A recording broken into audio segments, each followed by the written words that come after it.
اعوذ باللہ من الشیطان الرجیم بسم اللہ الرحمن الرحیم وَلَقَدْ أَنزَلْنَا إِلَيْكُمْ آيَاتٍ مُبَيِّنَاتٍ وَمَثَلًا مِنَ الَّذِينَ خَلَوْا مِن قَبْلِكُمْ وَمَوْعِظَةً لِلْمُتَّقِينَ۔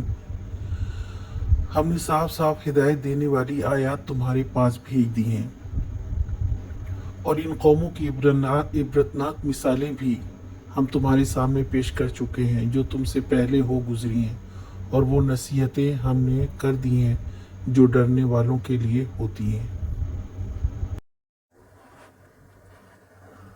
اللہ تعالی نے ہماری رہنمائی کے لیے تمام احکامات کو آسان، واضح اور صاف صاف بیان کر دیا ہے تاکہ کوئی یہ نہ کہہ سکے کہ بات ہماری سمجھ میں نہیں آتی۔ جیسے ہم نے سورت کے اب تک کے سارے احکامات کو اچھی طرح سمجھ دیا، کوئی ابہام نہیں رہا۔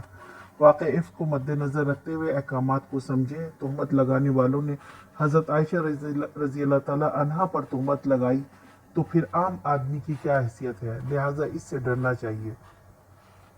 تہمت لگانے والوں کو کسی پر تہمت لگانے سے گریز کرنا چاہیے، اور جن پر لگے انہیں صبر کرنا چاہیے۔ اللہ سب دیکھ رہا ہے۔ اسلامی معاشرے اور اس میں رہنے والے مومن کیسے ہوتے ہیں، اس برائی سے بچنے کے سارے راستے بتا دیے ہیں۔ یہ نصیحت ہر دور کے لوگوں کے لیے ہے، اور بچے گا کون جو متقی ہوں گے، خوف خدا رکھتے ہوں گے۔